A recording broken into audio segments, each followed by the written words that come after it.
Hey everybody, it's Jason Blaha here, and today I thought I would make a statement that sounds contradictory, but the reality is it really isn't when you understand it in the context of training progression in the individual athlete over the course of the long term. And that is that we cannot always base all of our training around the most effective exercises. Now, ironically, most people push novices entirely towards the most effective exercises. I do. Starting strength guys did. Mark Ripito, all these people out there, we all push the novice lifter towards the most effective exercises. But you've got to remember that guys like Ripito has said, repeatedly that he only really teaches the novice lifter, that 90% of people to 95% of people in gyms at any given time are novices. That's your biggest audience. And he is right. But your problem is that once you're out of the novice phase, this doesn't work anymore. It doesn't work anymore. And I want to get into the reasons why, because there's actually reasons for that. It's not just a random statement. But what do we mean by the most effective exercises? Big structural movements, exercises that load your entire body, okay, such as, how about the squat, or any squat variation? How about the deadlift? How about a standing press of some type, right? Big movements that load the spine and create axial loading, right? They're some of the most effective exercises. If you're trying to just get jacked and strong quickly, training should be based around those things. How about exercises that move your body through space? Weighted dips, weighted pull-ups, weighted chin-ups. How about the squat? Again, squats move your body through space. Those are some of the most effective exercises you could possibly create. In fact, if you were to just take the exercises I listed, again, big, heavy structural movements with a barbell.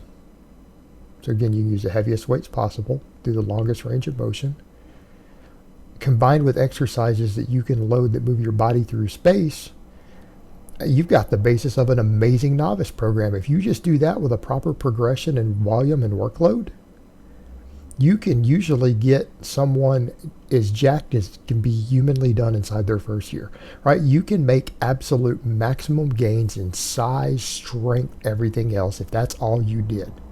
Just basically classic lifts and maybe some weighted body weight movements pushed really hard, right? And that's going to work. Those are the most effective exercises. You get the most total training response, the most muscle mass stimulated, all of that through those exercises, right? So in theory, that's what we should do. Because I actually thought of this because someone asked me, hey, how come you're doing this? Didn't you say before that these sort of exercises move your body through space, are the most effective? Why aren't you doing that? And that's a great question, and it comes back to that.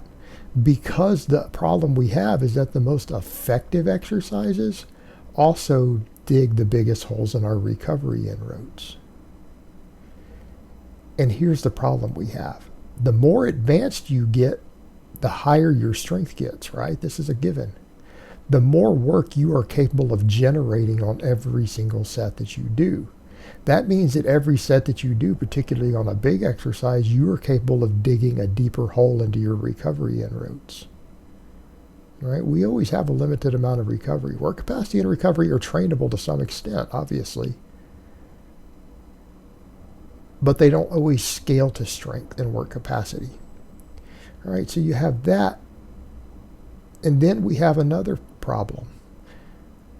We have the fact that the more advanced we get, the higher the minimum amount of training load that we need to stimulate new adaptation becomes. Then we start dealing with stuff like localized and systemic recovery. We start dealing with stuff like overuse injuries.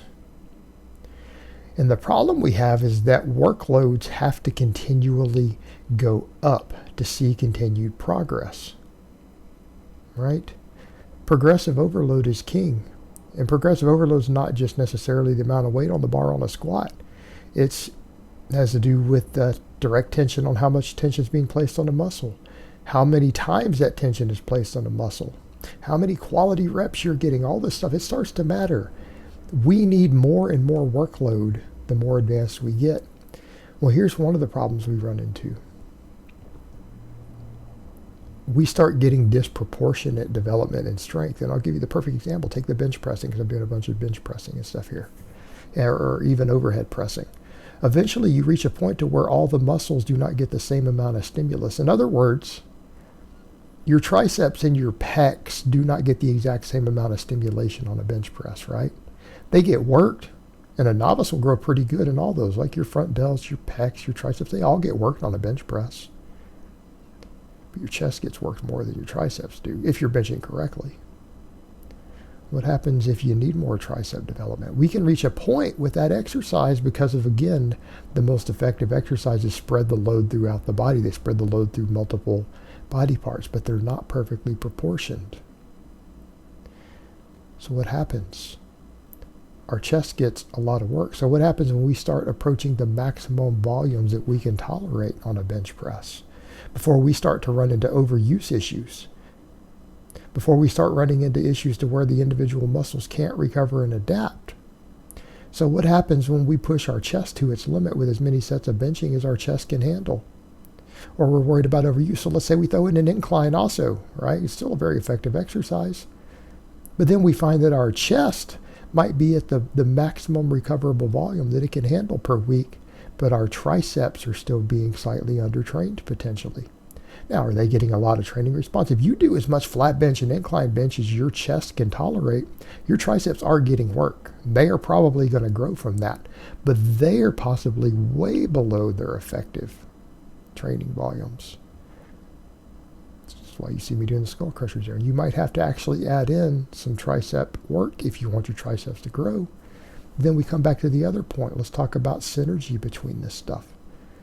If your triceps are involved in all your bench pressing, and the bench press is one of your primary stimulators of growth, but the triceps aren't getting maximum growth response because our volumes are not evenly distributed, and we're leaving tricep gains on the table, how's that affecting the bench press? Well, it's affecting it negatively.